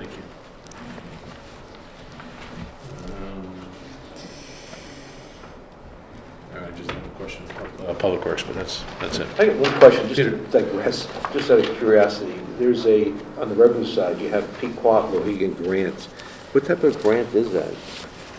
That is a grant that's been diminishing over time. That comes from the casino. And what is it allocated for? It's just an allocation that the towns receive across towns and cities for, it's a percentage of earnings Oh, I from see. the casinos. Oh, I see. At all the towns. All the towns, Oh, well, okay. some of the towns closer to the casino get slightly more, but So we're not special in Guilford? no. Well, we are, but not in this Well, yeah. context, actually. Actually, that was an appeasement to get the thing passed, I think, to allow them to build the casinos. Yes. Right. Yeah. Thank you. Well, and if I might add, the best of intentions and the worst of outcomes, describing policymaking, that money originally was earmarked for education, wasn't it? Years ago, gaming money was supposed to be for education. Just like the lotto was. Lotto as well. Mike? Back on engineering public works. A little bit of a detailed question, but on the equipment repair and maintenance, now it's over. Right. Is that more because of repair of older equipment that and I know we've been replacing it, or is it the maintenance of the newer equipment to make sure we're not having to repair those more major? I think it's a combination of a lot of things. It basically, that account, blanket purchase orders are set at the beginning of the year for all anticipated repairs, for everything that they have based on trends. And then what happens at the end of the year, many of them get canceled because they didn't need them. So that's something that, there's more encumbrances in that account today than there Right. were last year. Right, 87,000. And there are more than there were last year. So I anticipate that we're going to see some more cancellations. Okay. It is, I heard that it is a little bit more expensive to repair or provide parts or training for the newer equipment because they're more sophisticated. You may see some of that here as well. But the equipment is running fine. We Yes. know that. That's what we've heard. And The it's, a equipment lot of it is- is newer now. Right. I was just wondering if it was because of older machines we had and equipment we were running, or maintenance, really good maintenance of the newer machines. But if it's a mix. then It's a mix. And the other thing is too, is that the Public Works bills the departments for, and that may be a timing issue as well. So there's a whole mix of Okay. things that affect this Is there line. more overtime to be calculated than has been, Yes. considering the recent storms? 1 week, which was last week, and it was a big week, and you'll see Right. that next month. We've got $44,000 in overtime to date, Additional to the total. total, but the total of 40, so it's another 30 some odd. Well, that's where I said about 50 to 60,000 we should see, because the 44 that's not on, plus the amount that's over right now. I think that's, it's over by 8,000 right now. Right now, yeah. But we got another 40. Yeah. It's another 40s. No, total of 44. Another 30, 30 38. maybe. You have 17, I believe, showing you're 17,000 over.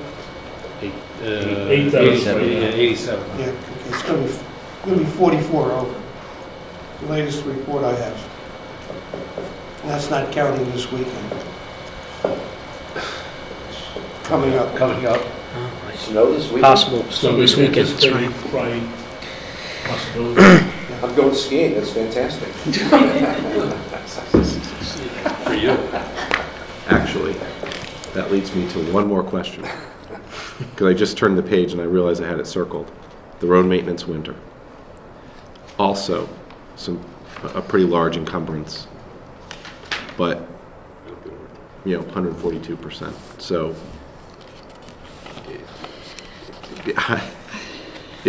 based on whatever happens the rest of the winter, where we are. I mean, right now,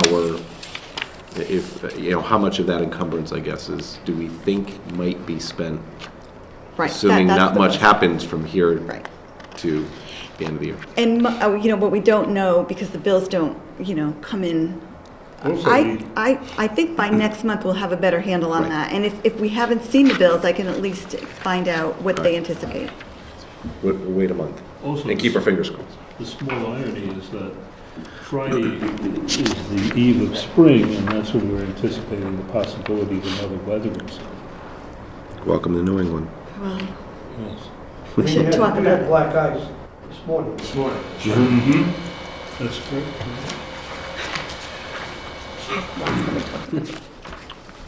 Anything further on expenses? I thought that was excellent how he said weather incident instead of the word that we don't The other say. word? The other Yeah, word? the other That's word. Certainly. Warrants? Hearing none? No? Yes, no?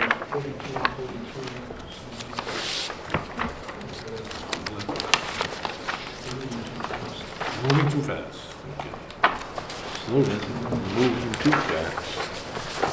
That's an old song.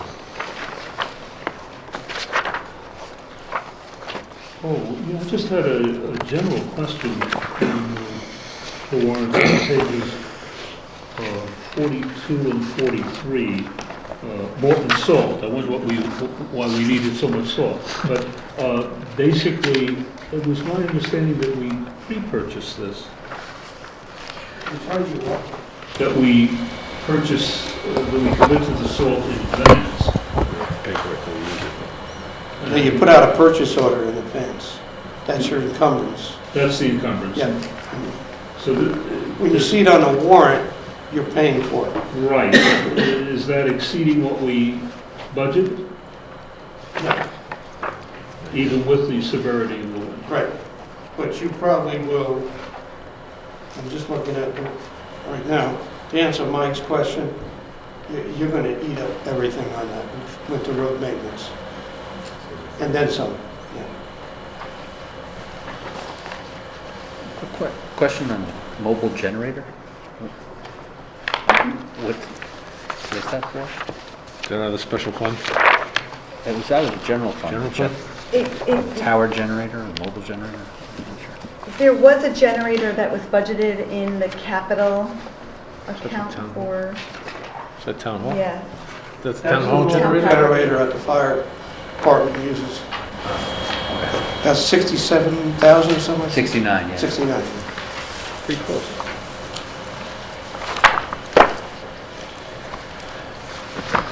Anything else on the warrants? Or? No. Golf course.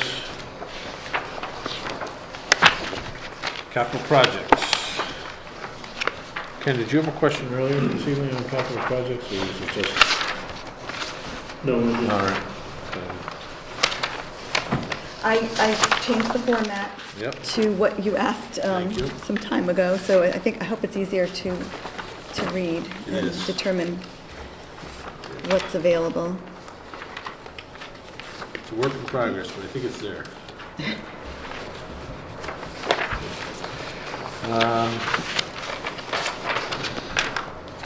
Medical benefits.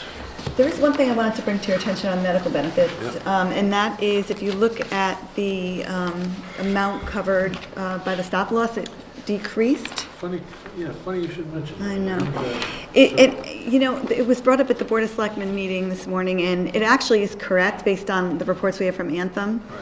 So we contacted Anthem, we haven't heard back from them yet. It's one particular contract, one individual, and their claims were reduced, and I don't know why, and I just want to make sure that it's legitimate. Not that we want the claims to be, more, but at least if it's covered by stop loss, we want to make sure they're not. So we should have an answer for you on that hopefully soon. That's an oddity. It is, and it's quite a lot. It's a couple of 100,000. Really? But there are, I didn't count, but there's a whole page of individuals now that are at 50% or greater of the stop loss. Okay. Well, that doesn't bode well for our employees or us, for the balance of the year. So if I understand the amount covered by the stop loss of $678,000, how does that compare with our premium? What's our premium? 845. $845. So last month we were at 762, and I said we were approaching the, Yes. the break-even point, which I Right. thought maybe we would see this month, but now it went backwards, which Okay. doesn't seem Right. normal. So basically, we're looking at about another 170,000 to cover the premium. Yeah, depending on what they do. If that 678 is correct, then yes. But we're still projecting at this point a $273,000 surplus. Right. What is happening now, and you see it on the claim side anyway, but we have some retirees, newer retirees that are paying their share of the cost. Right. They keep the insurance, and police officers, they're paying 17% or, and so we're seeing the increase on the employee contributions Good. and the retiree contributions. Anything else? No? Okay. Thank you, Chief. Is there a motion to approve the bills for the town for the month of February in the amount of $2,451,123? Second? Second. All in favor? Aye. Opposed, abstained, motion carries. Thank you. Item 7. Consider and take possible action on resolutions for bonding items for consideration at the April 21st, 2015 budget referendum.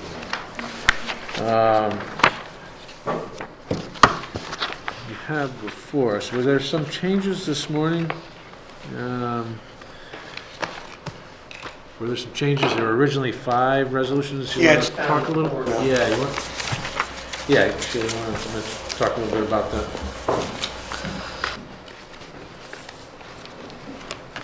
When the bond council sent us the draft package of the bond documents, they contained, he had grouped the projects together, and there were 5 resolutions. One of them had only the $140,000 grader for Public Works. So we really believe that 5 questions is probably too many.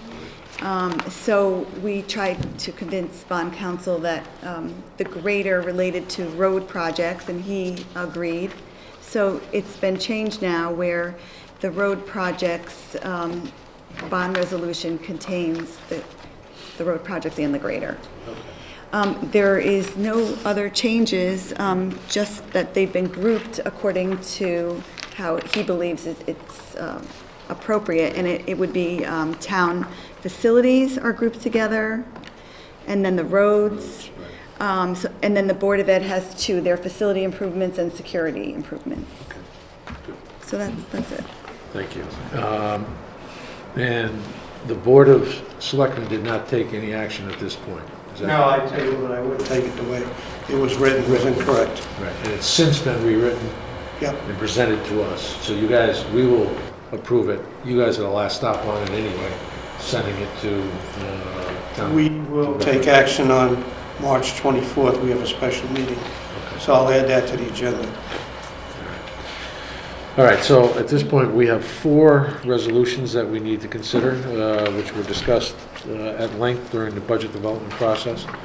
The first of which is the appropriation of $2,205,000 for costs related to improvements to various town facilities contemplated to include alterations to the former science wing at Guilford High School, 2, energy conservation and efficiency related alterations and upgrades to various town facilities, 3, replacement of the roof of the community center, 4, upgrades to the police station HVAC system, 5, renovations to the Upper South soccer field at A.W. Cox Elementary School, 6, construction of the wash bay at the Public Works Garage, and 7, improvements, equipment, and other work related to such facility improvements. Is there a motion?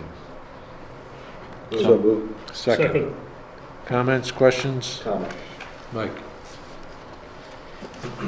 Regarding that first one. I was looking at where the Standing Building Committee would review. And on that first one, the Standing Building Committee is already reviewing a few of those. What was the first one? Well, Science wing. Well, science wing, Yeah. the upgrades to the police station. Mhm. Then there was renovations to the Upper South soccer field. Not all of them yet, but some of them are going through the Standing Building Committee. I'm just wondering whether or not the Standing Building Committee should be involved in those. For example, the next one, which is the roads, goes through Public Works. But when it comes to the other ones that are buildings or fields, I'm just wondering if it should have the Standing Building Committee in there with the review. Similar to the other questions. I guess the question is, do you require them to look at it through the bond question, or is it just a recommendation? For some of those projects, I'd rather see the Standing Building Committee look at them if they could. I think once you get the appropriation, you should have them look at it. Yeah. Okay, I I agree. do too. It's But not, it's also- not written in there, so. Also, P and Z has to look at it under referral under 8 dash, is it 124 or 24? I can't remember. 8-24. What, 24? 8-24. 8 dash 24. So there has to be a review by planning and zoning also.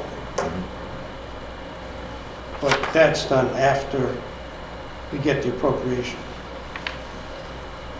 So I think we had allocated, what, 750,000 for Science the was, science wing.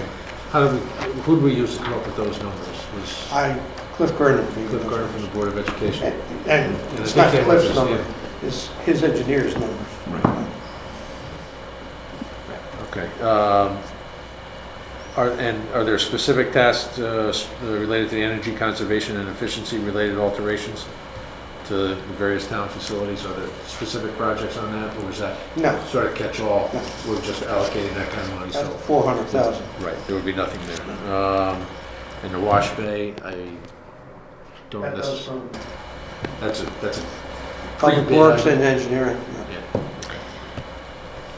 What's the roof estimated at? I don't have that number, I think it's 167, that number sticks in my head for a minute. Do you have that number? Yes. Yeah.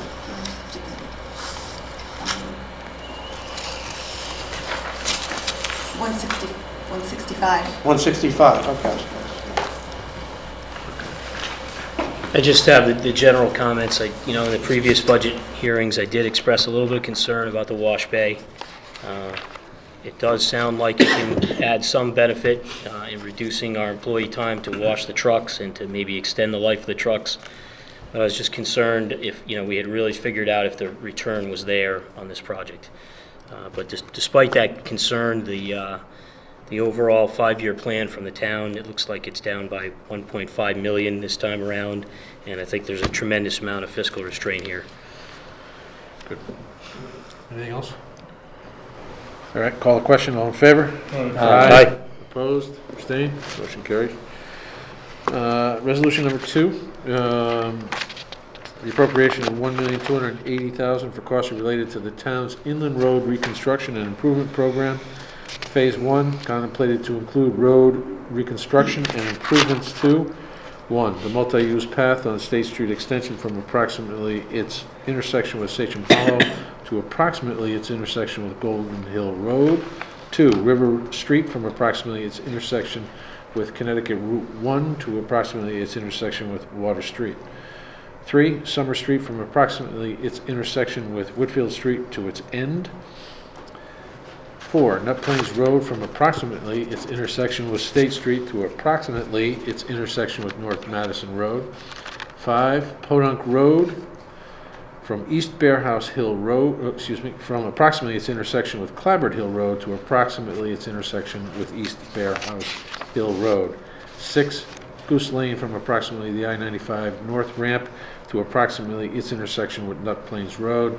And 7, such other roads as are determined by the Board of Selectmen, following, to the extent applicable, a report from the Town Planning and Zoning Commission. Is there a motion? Move. Second. Questions, comments? All in favor? Aye. 3. 10 minutes, okay. I'm gonna wait till Joe starts talking before that happens. All right, resolution 3. The appropriation of $3,595,000 for costs related to facility improvements to various town school facilities contemplated to include: 1, at Elizabeth C. Adams Middle School, mechanical upgrades and modernization to the elevator and replacement of exhaust and supply fans. 2, at Abraham Baldwin Middle School, replacement of evaporator fans and condensers for walk-in refrigerator and freezers, and replacement of windows, doors, and blinds. 3, at Melissa Jones Elementary School, replacement of 8 sections of sloped asphalt shingle roofs, including installation of ventilated high-slope roofing system and replacement of gutters and downspouts as necessary, and replacement of the sewage lift station pumps, floats, and controllers, including the high-level alarm system. And 4, improvements, equipment, and other work related to such facility improvements, to engineering for future school facility projects and the financing thereof. Is there a motion? Second. Comments, questions? I remain very concerned. The school bonding request, when I started my term, were of a much lower magnitude. They've sort of floated up to from a request that was under $2 million to requests now that are about $5.2 million. Although there was no actual guarantee, but this could possibly be a two-year request. Right. It is a 2-year request. But I still remained concerned about the pace of the capital spending. I believe these are good projects, but I also believe that the timing might not be right in light of the high school, and that some of these projects might better be delayed until we get some of the high school debt out of the way. There's kind of a big wave of debt that's going to hit us, and I think the time for restraint may be now or even the previous years, as I mentioned. Good. My only comment is the debt of the high school is not going to substantially decrease anytime soon. I mean, it's ramping up. It's going to plateau off for the next 3 to 4 years, and then it's going to start coming back down. But it's not going to decrease enough that we wait to do these projects. Not if we want to take care of these schools. That's my only comment. Yeah, on a related matter, something that Mike said regarding the first resolution, which we have approved as a board, and that is that in this third resolution, the Standing Building Committee is involved. It is mentioned by name. Right. And I guess I don't necessarily want to reopen the first issue, but should they not be mentioned in that issue? Well, if I could, I mentioned it as a comment, but I pretty much did not push it any further because I think it's more, some of those projects in that first are being looked at as kind of, it'd be recommended to do it. These are required as opposed to a recommended. Not all the projects in that first bonding should go before the Standing Building Committee. And it wasn't until we started discussing it I realized that, so I did not push it any further. Okay. So here it belongs. The difference is on the resolution I just read, the Standing Building Committee shall be authorized to determine the particulars of each of the products. They're going to actually fashion where the other money is going to be spent. The other ones are not. The town has decided what they want to do with those. And I might add that all of these resolutions, because of the way we do this, no contract can be awarded until it comes back to the Board of Finance anyway. So if we're not satisfied that the Standing Building Committee has not exercised their role, then we can deny the funding. But the Standing Building Committee will have weighed in on these by the time they come back to us. All right. Any other comments on this or questions? Call the question. All in favor? Aye. Opposed? Abstained? Opposed? One opposed.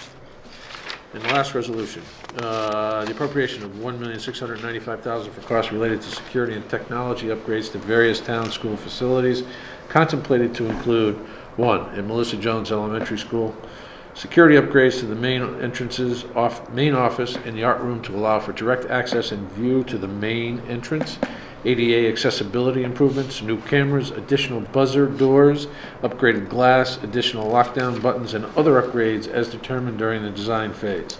2, at Calvin Lead Elementary School, Guilford Lakes Elementary School, A.W. Cox Elementary School, and Melissa Jones Elementary School, IT wiring upgrades to encompass the present cabling of the wireless network installations.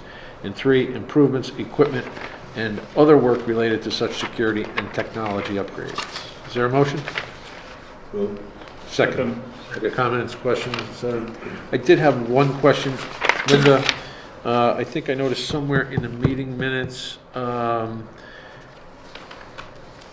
are applying for a grant, is it a technology grant that they reference the wiring projects for the schools?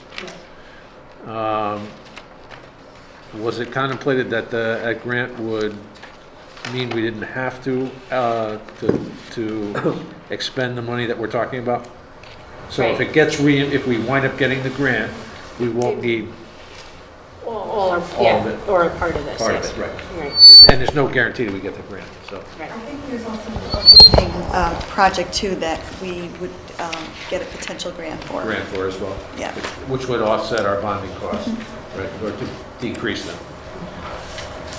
I'm Melissa Any Jones. other comments or questions? Call the question. All in favor? Aye. Opposed? Abstained? Thank you. All right, item 7, discuss and take possible action on the appointment of auditor. As is required at this time prior to was it 90 days prior to the end of the fiscal year, we have to approve the auditor. Bloom Shapiro, one was selected as the auditor a couple of years ago after an RFP. What year is this on the contract? I think it's the third year Third of year, the so we'll have to go contract. back out next year? Or we did 4 Right, years? because it's 4 years. We did 4 years, that's right. Okay. And we had set rates established as a result of the bid that went out? Right.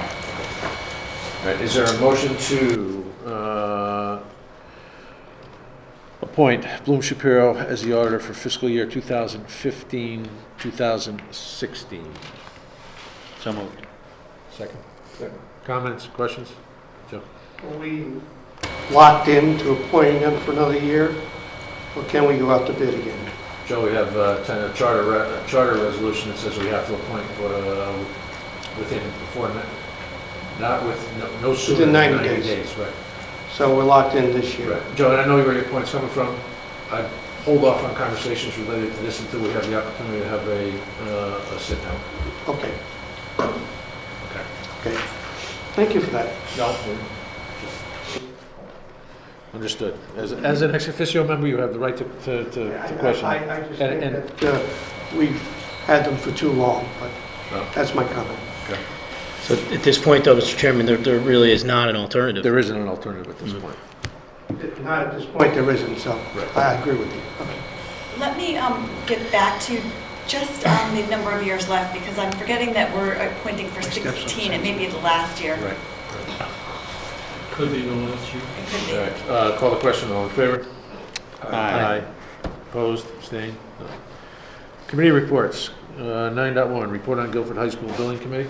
This will be completely dependent on time on the tape. What do we got? 2 minutes maybe? All right, it was a great meeting. No. Last Tuesday, the 10th, there was a standing building committee meeting, which was a week later. I did not go to that one to go to this high school building committee. And I will tell you, I continue to be impressed by the work that they're doing on the detail of that school. Even with 3 months left and clock ticking really quickly, they're really pushing them. All I could say is it's still on time. They're looking for furniture move-in in the mid-May into beginning of June. Have they stopped doing tours, or are they still doing it? I'm sure Principal Macenti, I'm sure, will continue to give tours he has the opportunity. 24/7. 24/7, he'll go out there. But it's really a push right now, but they're doing a really great job.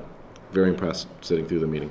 Mike, quick question. I concur with Mike's comments, and tours are probably being held up a little bit because there's so many subs in there that the committee said to hold off a little bit on the tours, yeah. I'll make it really quick. Is there just a hard number right now on where we are in the budget? As far as where we stand, Yeah. On time and on budget. it is. And you know what? That's the best thing to say. It is. They will not go over budget. I will tell you that. And they are definitely on time for what they're pushing. And they're still contemplating a lot of different things that go into the contingency of the project. So they're weighing it. It's going to be beautiful. Good. Old business. New business? Public forum. I'll entertain a motion to adjourn. So moved. Any second? All in favor? Aye. That carries. We beat the team.